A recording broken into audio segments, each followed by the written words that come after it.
Bighorn River running free, Eagle High watch over me. Angie Senger with Men Stories Opry, and today I'm talking with TJ Casey. And TJ, thank you so much for agreeing to be on Men Stories Opry. Absolutely, I wouldn't think of anything else. It was pretty awesome. Thank you for asking me. Yeah, well, Pretty we're good. looking for good songwriters, and of course your name came to the top of the list. And we're down here in Iowa at the National Traditional Country Music Association Annual Festival. And how many times have you been here? This is only the second time that I've been here. I was at Avoca when he had Avoca, Iowa. I was there a few times. Then things just kind of got mixed up and scattered around in our lives as they do. And then I wasn't around for a long, long time. I never did see him in Missouri Valley. But I've always kept up with Bob. I've known Bob for 32 years. Bob Everhart is a great human being. And by him keeping our traditions alive, it means a whole lot to me, because it's going by the wayside. These younger kids aren't picking it up. And when I see younger kids that are, I'm just tickled to death. I'm glad to see We them. just all encourage them, don't we, when we see the younger ones here? Oh boy, yeah. It's incredible. We love it.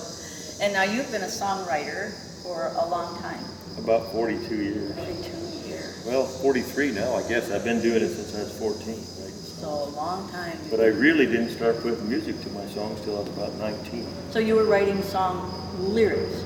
Now, were you writing them for somebody, and you'd write them and give them to somebody to add the music? No, I do that too. You just put them in a folder? I do. I just put them in a folder, and then later on down the line. But actually, when I was writing back then, like when I was 14, I did Wild Bull Rider was a song that I wrote back then.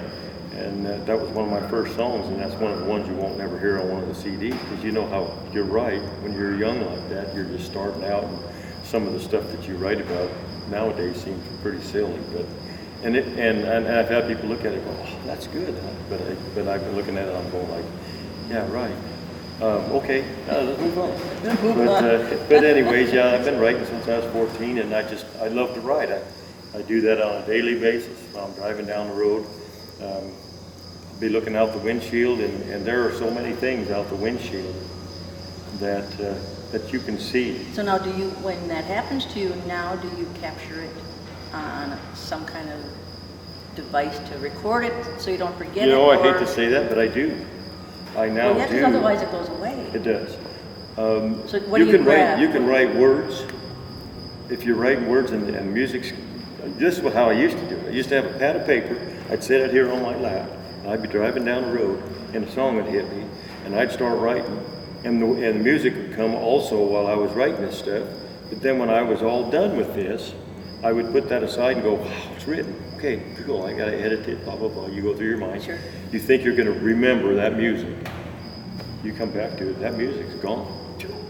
So what I did is I got an app on my iPhone 4, and it's called a Simple Mic.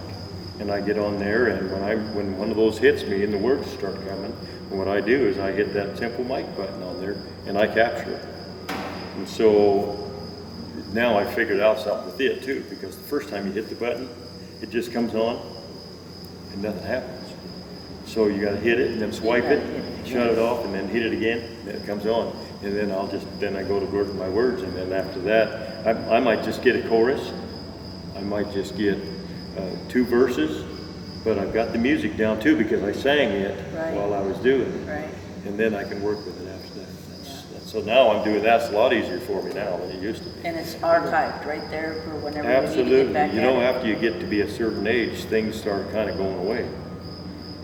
You don't think about it, but they do. You know, somebody said that's because it's full, and so no more can get in. So you got to let something go. Well, somebody needs to get in there and shovel it out. Shovel it out. Some of us need a bigger shovel than others. Absolutely. Just make sure you're wearing tall boots too. Well, now this song we're going to talk about first. We asked you to pick a few to start with, Absolutely. and so you picked your few favorites, and this one came up top on your list. This This one is here. from your album called Pure decal, Pure D Count, which means the real deal. the real deal.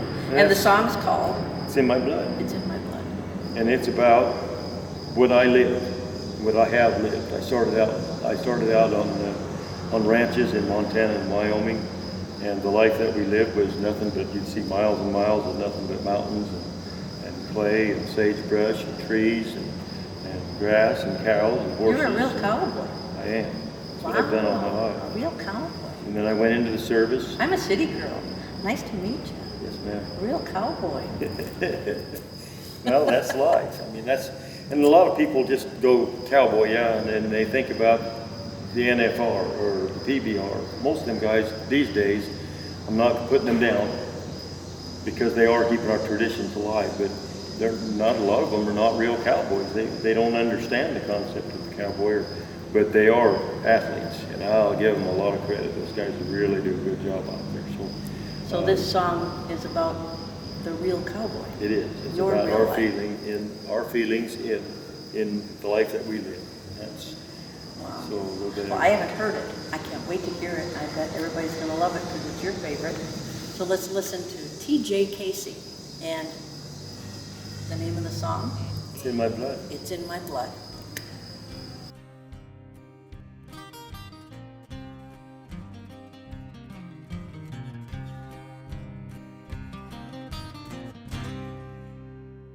It's in my blood.